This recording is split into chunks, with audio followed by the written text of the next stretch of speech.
Did you just want to start off by telling us your first name? Brandon. Awesome. Could you just tell us a little bit about your childhood?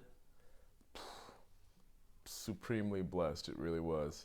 Um, I'm really thankful for everything that happened, you know? Like, my mom was a flight attendant, my dad was super politically active, and these are things that I never really appreciated or even recognized as a kid. It wasn't until I got a little bit older that I was so thankful that, I got to travel around, I got to go and meet people and be introduced by people who were very respected and appreciated. So it's something that I look back on now and I'm so thankful like that I had people to keep me and my mind and my heart like always pointing north, knowing and being able to learn right from wrong at an early age.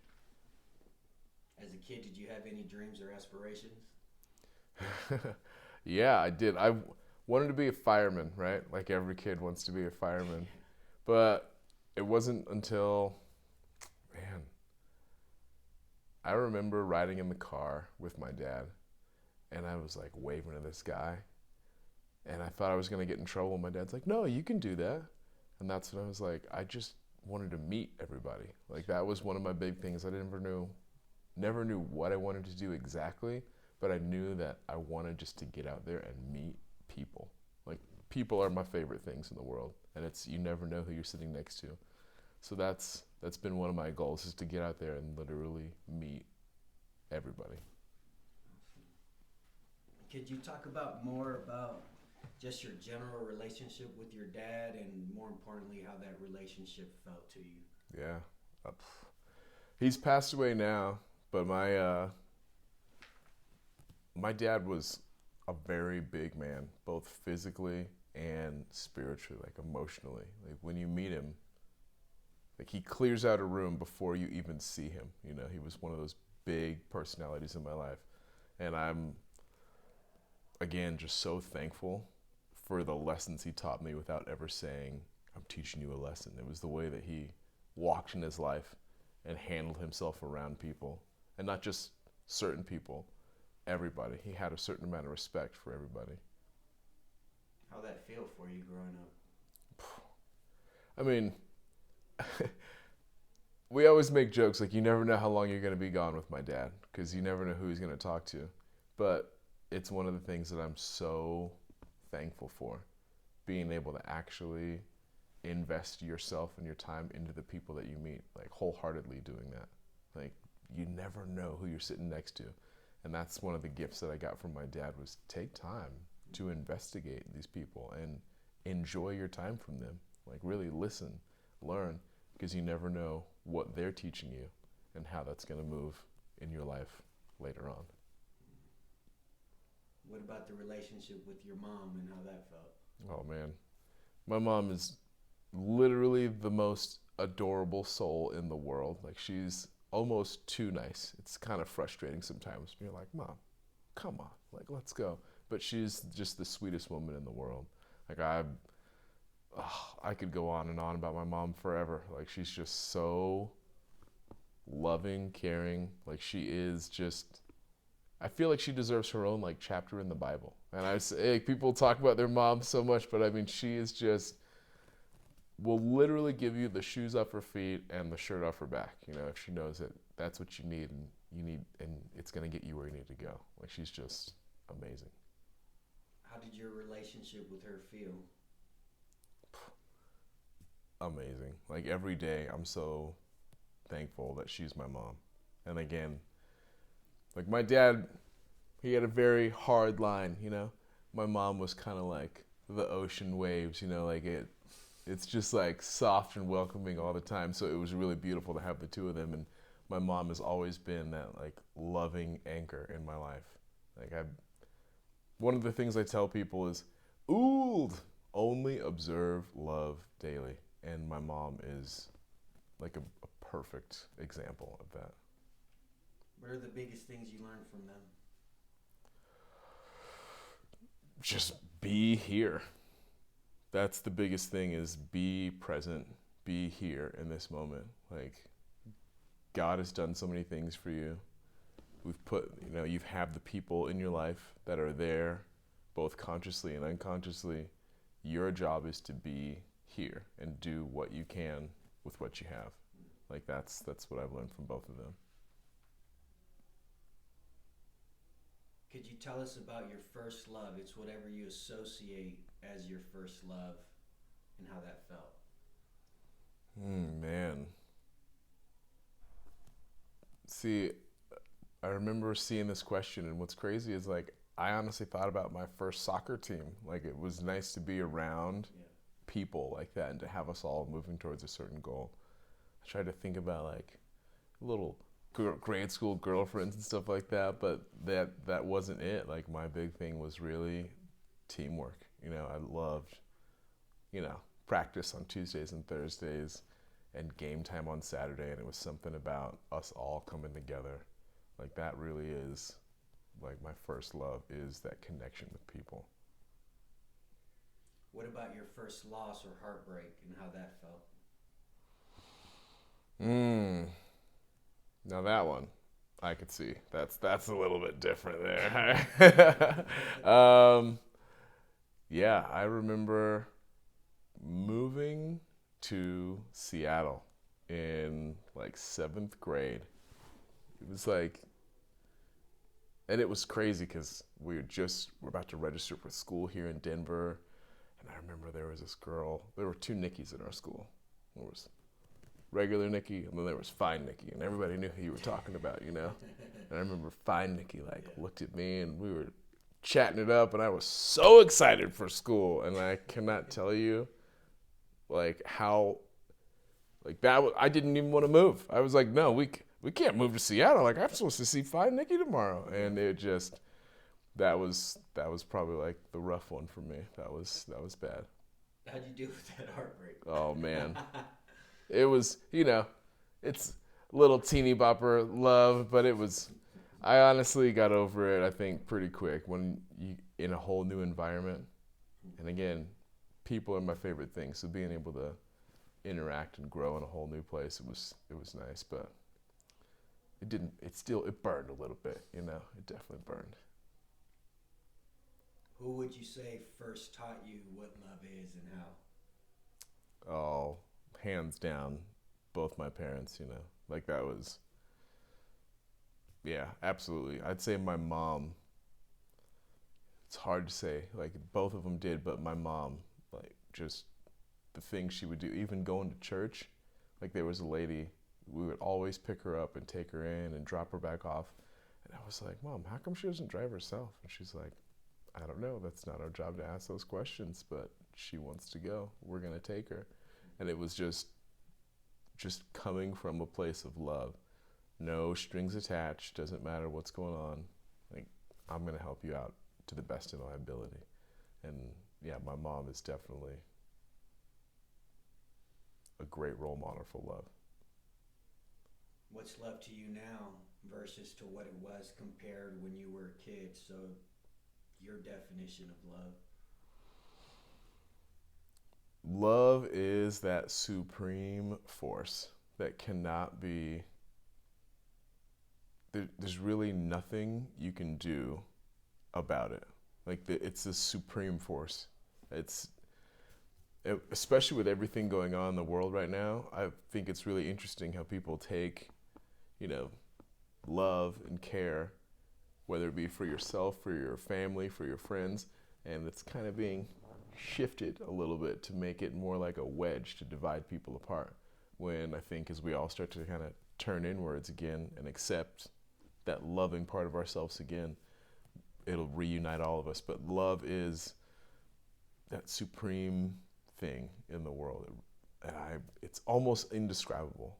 Like I look at everything around us, how much faith we put in, whether it be like the chair, the road, the water, when you turn it on, you expect so many things to come out of it or so many things to happen.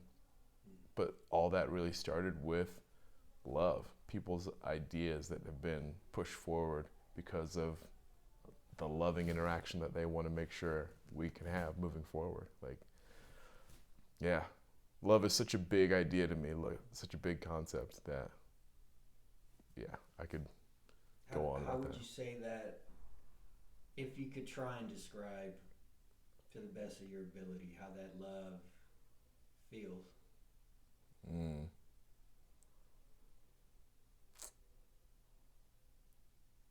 It's like so authentic and genuine. It's almost like a nice warm blanket, you know? Like that's I I try and think about the feeling of love.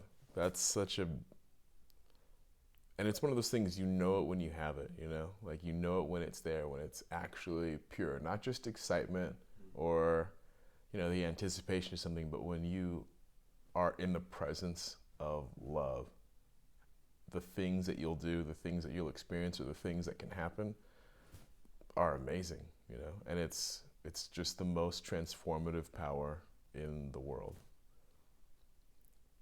What's a good day look like for you?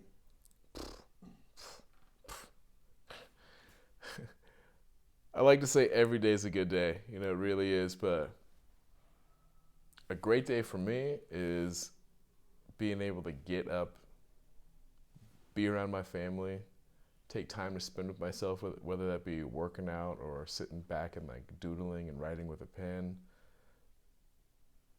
and just more importantly, reflect on all the things that I've been given and can now pass on. Like that's a good day for me. What's a bad day? I know they're far few in between, right? Yeah, well, I really do look at it like there are no bad days, there's only bad moments. And I refuse to let a single moment classify my whole day. Because there's things that are uncomfortable, things that you might not think you want. But again, it's the things you don't know that are having the most impact on your life. And so a lot of times, some of my worst days have, now that I look back, are some of the best things that have ever happened to me. In the moment, is it scary? Like I say, uncomfortable? Absolutely. But I wouldn't change it for the world because of the perspective that that's given me and the ability to move from that.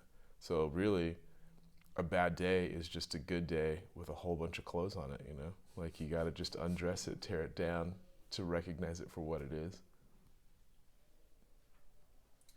What's a person or an event that shaped you, good or bad?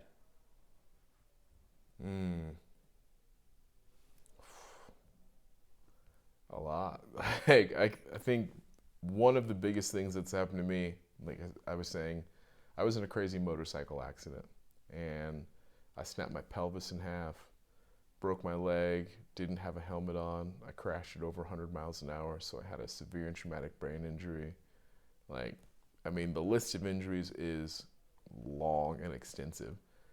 I was supposed to be dead. Like, was actually at Denver Health right across the street over here, and they, like, when I tell you a 430% chance of dying, that is like within the first 30 days. Literally nobody thought I was going to make it, except for everybody who prayed and just sent so much love and well wishes to me, my family. That's one of the most like redefining moments in my life where I have been scraped down, like truly had to be broken in half and start over from scratch. And that it's one of those bad days turned great, because without that, I mean, I would be dead in jail. Like, just, it was wild. 19 turning 20 when you think you know everything. And it was beautiful to have God kind of stop it. I need you for something else. And like physically redirect my life and my vision. And so that's definitely one of the moments that, and series of moments that has had such a profound effect on me in my life.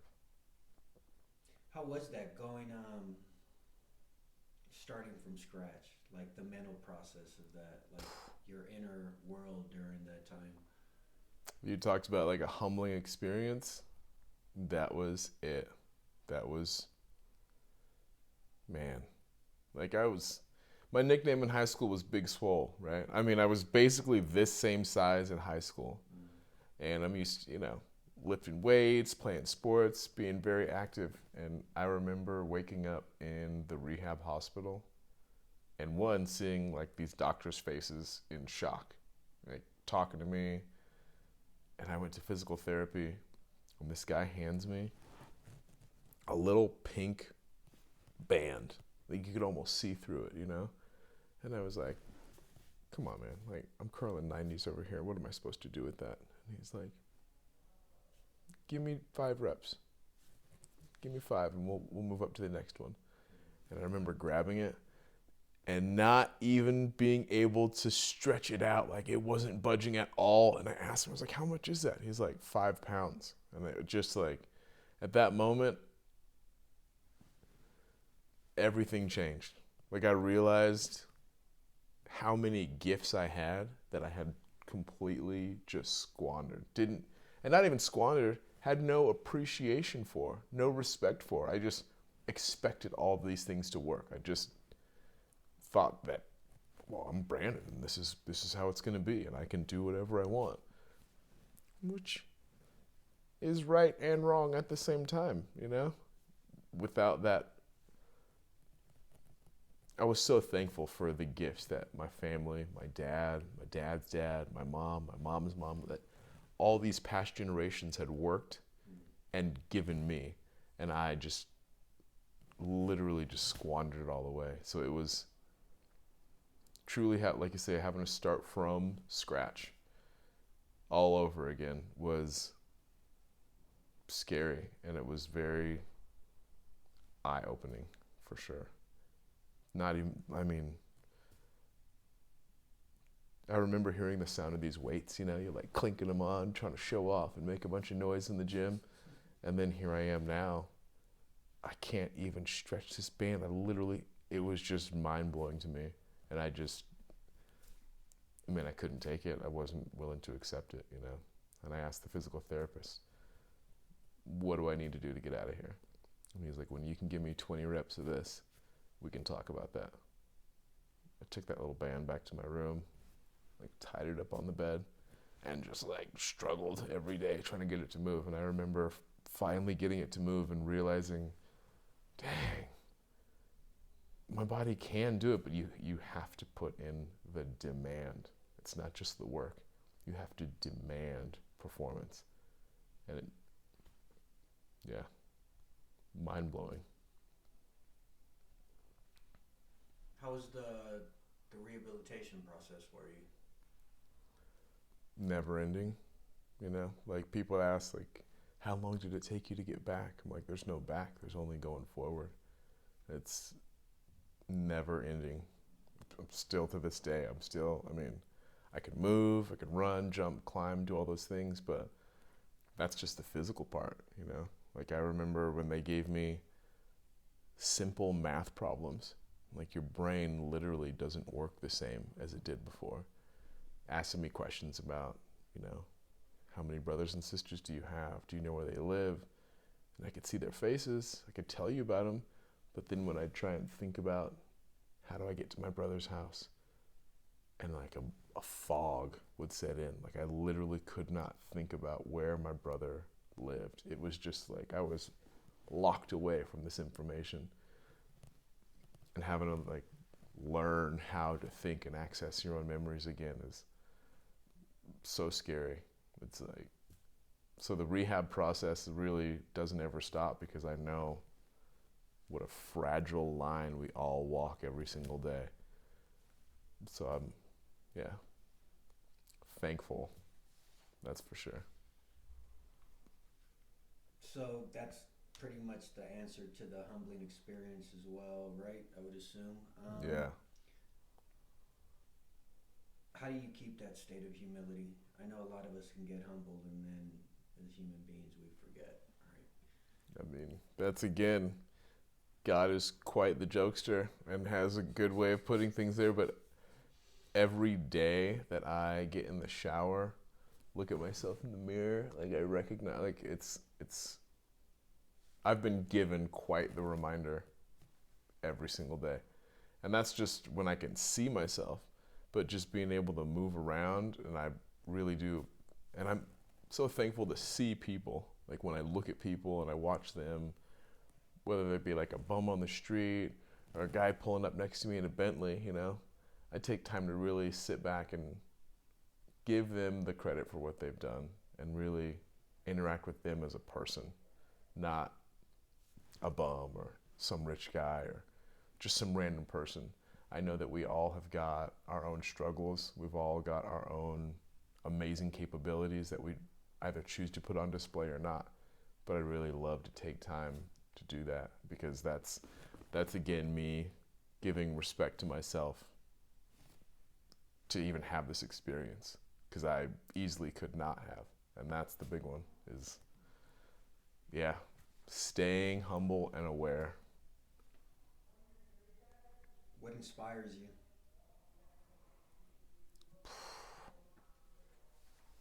It's hard not to get inspired with everything that's going on in my life. Like I was telling you about my wife and my kids, and like I am just so thankful for them. Like every day I wake up, I realize not only could this have not happened, but look at what is going on. Like I'm so thankful for just my family, everything. Like everything inspires me. It really, I say that and it sounds so cheesy, but man, being able to get up out of bed in a house that's warm is amazing. Like you wander around the kitchen going like, what do I want to eat today? What an amazing question to be able to ask yourself, because, you could easily not. You could, everything inspires me. So I mean, that's also like a state of gratitude. Are there things you do that besides maybe like, right, when you have experiences like that, you are more keenly aware of your blessings, right? Because it's you were at such a different contrasting place where you have something in your mind to compare to. Like you can actually know what that looks like, and then you see where you're at now, and the little things do end up giving you joy when you hit those, when you've experienced life-changing events like that. But is there anything you do, as far as not just abstractly but concretely, to keep a state of gratitude? Oh, honestly, I love working out. And I know it sounds like a meathead answer, but that is one of the biggest ways that I can show like gratitude and thankfulness for this body, this life that I have, is being able to go in and actually intentionally focus on myself. It's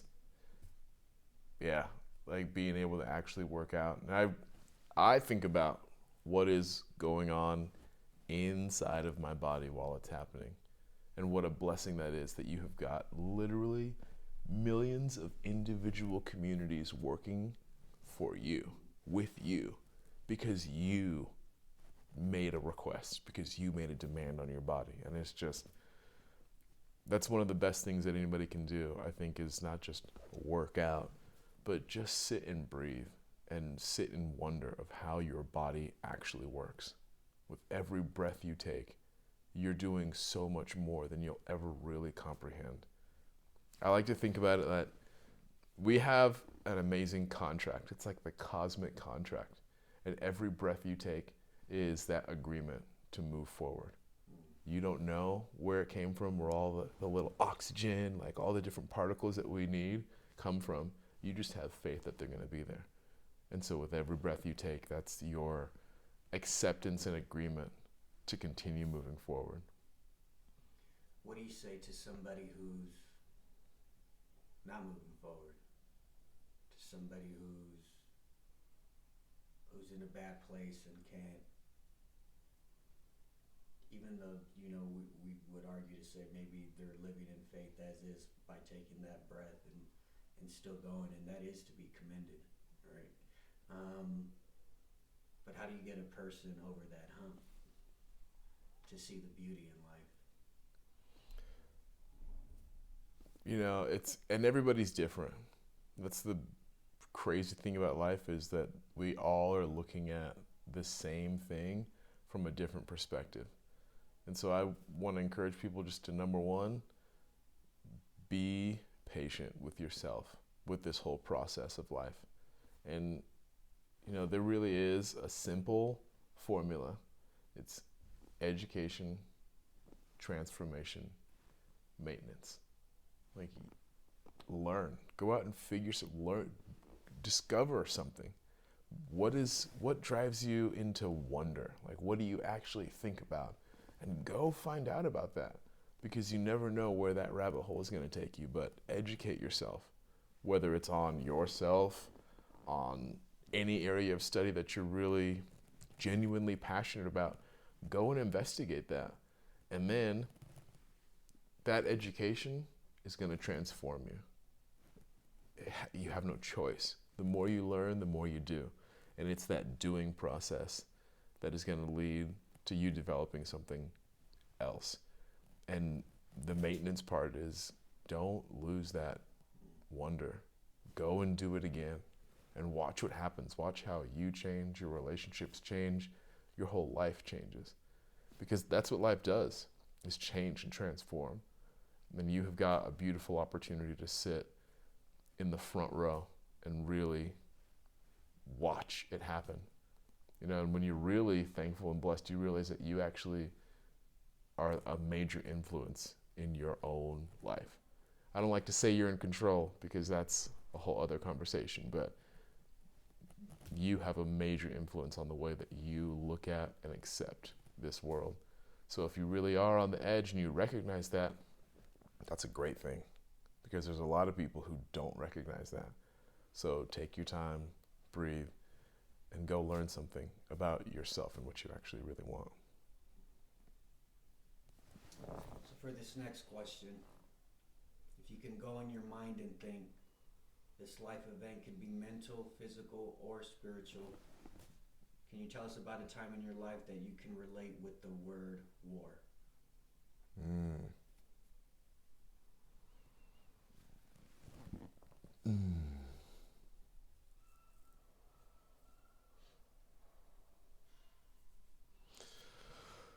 Man, that's like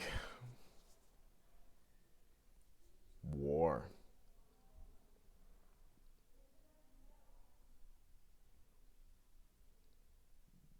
Yeah, that's so big. It's I guess more than anything, I look at what's happening right now, to be honest.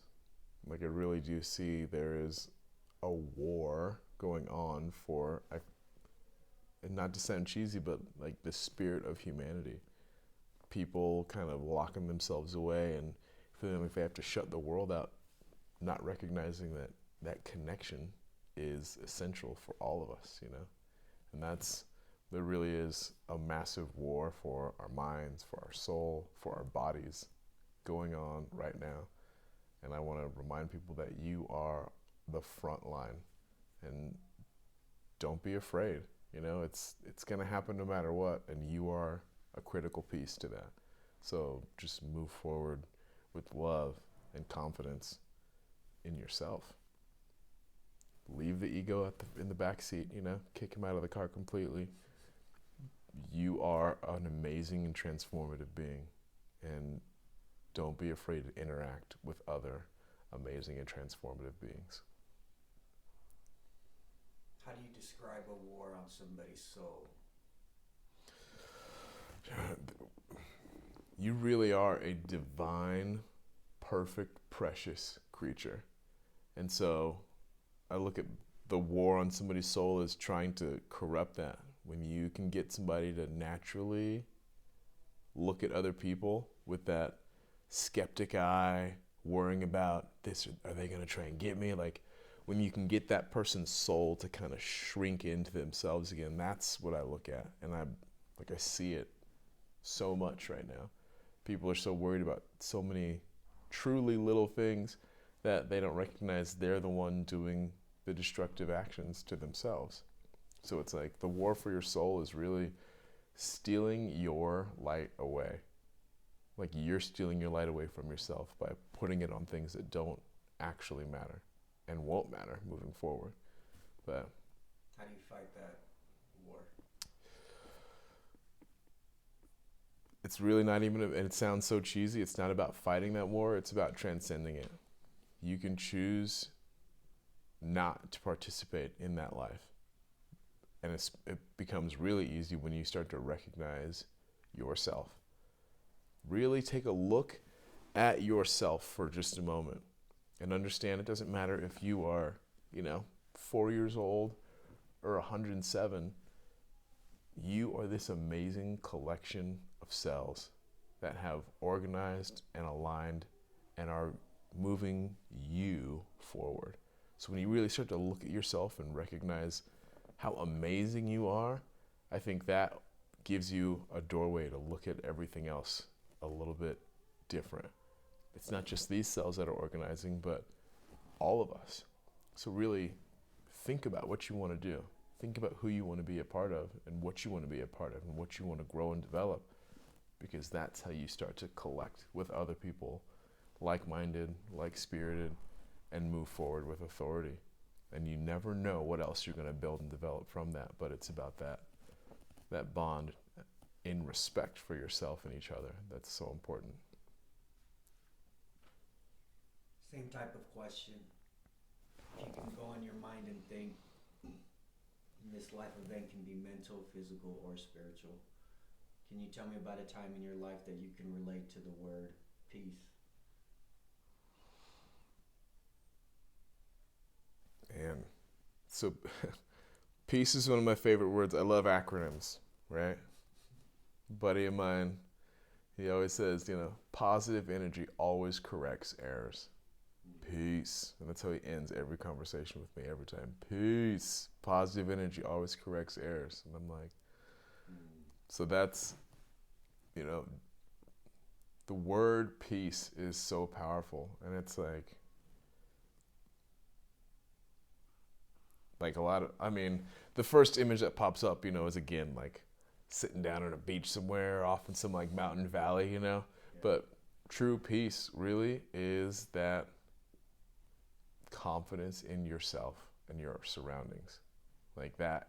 And not just confidence, but that acceptance of the confidence in yourself and your surroundings, and knowing that you are a part of so much more, and that you don't have to worry, that you can move in so many wonderful ways. And that's what gives you this ability to keep moving forward. And that's what's really peaceful for me, is knowing that we can.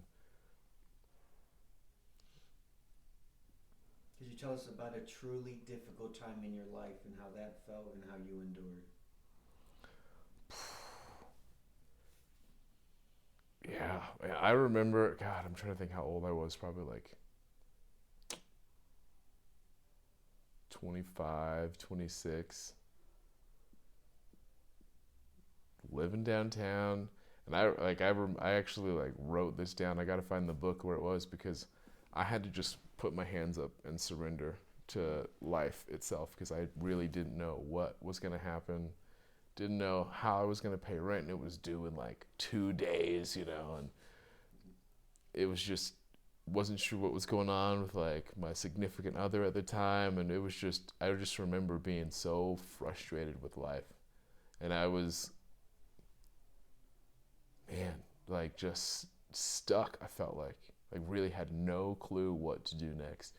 And I vividly remember like writing it down and saying like, all right, well, I don't even know what's going to happen, but something has to happen soon. Something has to happen, because I don't know how I'm going to get out of this. I don't know what I'm going to do.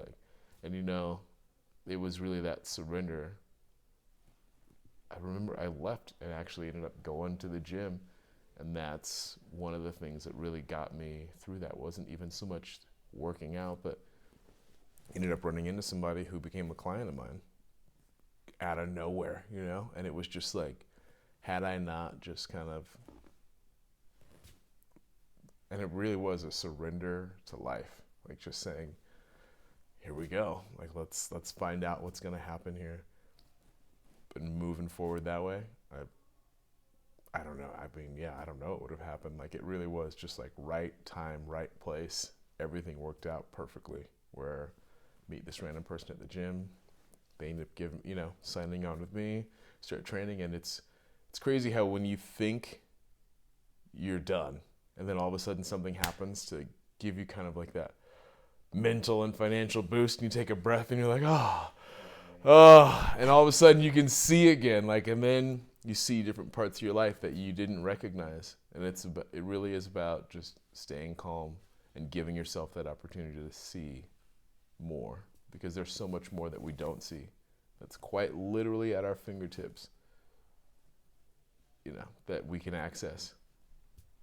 You got to just relax and open your mind, open your eyes, and accept it. How do you stay in a state of surrender? You really don't. You can't, because there's a difference. You have to go and take charge and move forward, and then surrender. Like, life is tough. Life is and tricky, and so it's always when you think you have a handle on things that life comes to show you, like, no, you don't. And that's when you have to remember, and there's a certain power in surrender, because you open yourself up to more opportunity. You really do. I'm not saying live in a state of surrender. There's a really cool saying, what is it? Only dead fish go with the flow. Don't just go with the flow, but use the flow. Pay attention to life. And that's why it's so important to really think about what it is that you want to do, who you want to be, how you want to interact with this world. So that way, as you start to move forward, you can recognize those positions, those things happening in life, so you can actually move to them with force and authority, knowing you have the backing of the river of life, like pushing you forward. But don't just go with it, but decide where you want to go and how you want to show up there. Could you tell us about a truly joyous moment in your life and how that felt? Oh yeah, we could go on about the joyous moments for a long time, but I think sounds so cheesy, but seeing my oldest daughter being born was just like, wow. It was all of a sudden everything you learn about and see in like biology class and all that stuff starts to make so much sense. But it was in that moment, like watching her really take that first breath, and I remember putting my hand up to block the light while they were sitting there weighing her, and and seeing her eyes open up, I was just like, whoa, we did it. Like, we get to witness this miracle. It's just, it really is indescribable. And I know it seems like a cheesy answer, but the true miracle of life, like if you think about all the things that have to happen exactly right in order to make that moment happen, and to have like a healthy, powerful, vibrant young woman in this world, like, is, oh man, like, that's like absolutely joy at its best. Like, because there's a certain amount of wonder that comes with that. Like, I'm just so thankful, just to see and have this precious creature in my life. And to know that she came from me, like half of me is in that, and it's just amazing to think about that. What keeps you up at night?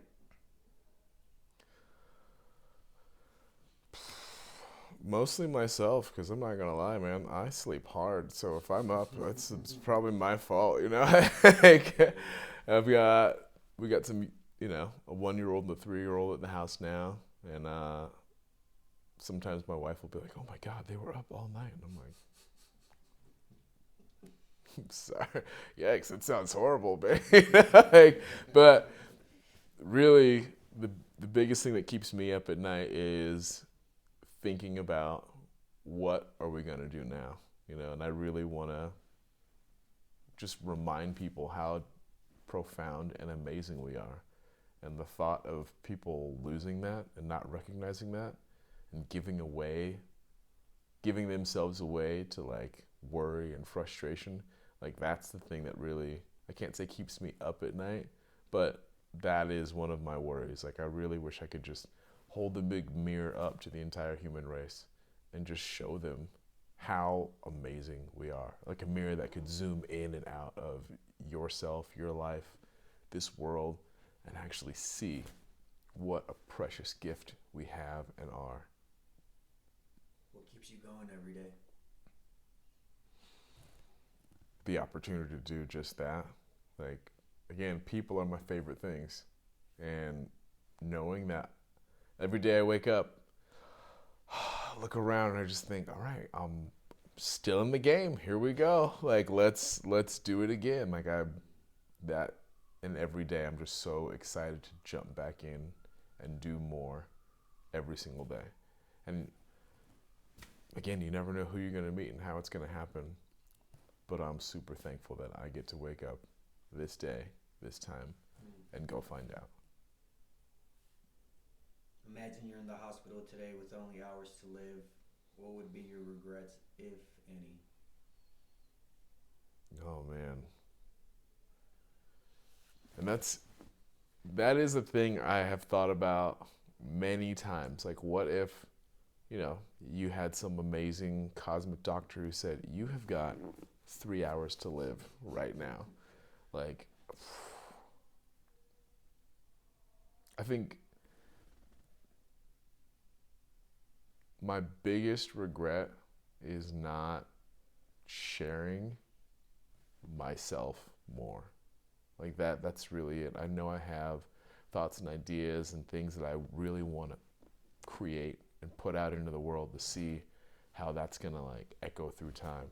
And that's my biggest regret, is I know I still have got so many things tucked away in here and in different notebooks around the house that, I want to see them come to life. I want to watch how that literally transforms society. That's my biggest regret, because I know we have so much more to offer, so much more to do, be, and see. And I really am looking forward to being a part of that process. So obviously you're not in the hospital. Do you feel that you can change that thought of that regret, or? That's the plan every day. And like even just looking at, I've shifted, right, to using more like notebooks so I can organize my thoughts. But there's so many little things that I've written down. I feel like there are messages that I've been given from like another world that's right in front of us, but we can't see it, and I really want to make sure that I can offer that to the world. That's the biggest thing. You told me what your dreams were as a kid. What are your dreams now? Well, I don't really want to be a fireman anymore, I mean, I could do it, I could see it, but man, it's a lot of work. Those guys do so much more work than just putting out fires, But I think one of my biggest dreams now is really, I'm living it out and being able to go and meet and interact with people on so many different levels. I've been just so blessed to be able to travel around the world, and that's my dream now, is to continue that, to keep going, not just to travel, but to make an impact literally on every continent in this world, and to offer something that they can use, that we can all use to build and develop this human race moving forward. You're the co-author of your life story. What's your picture perfect ending? And it's not the end per se, it's just like if it was a movie or a book, what's like your scenic? Yeah.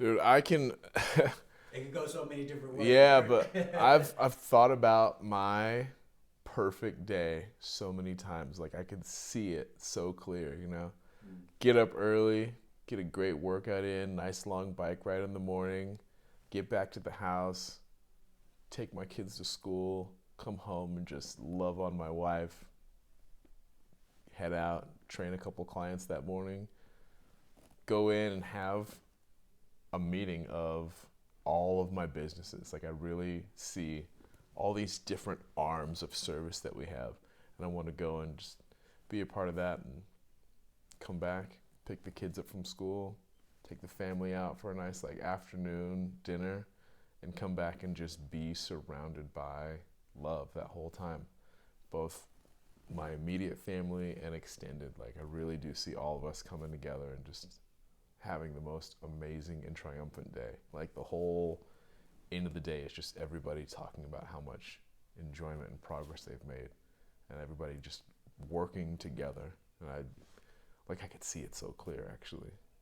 So that's like the picture perfect day, ending to my day, to everything, is being surrounded by people who know and accept that we can do more and are doing it.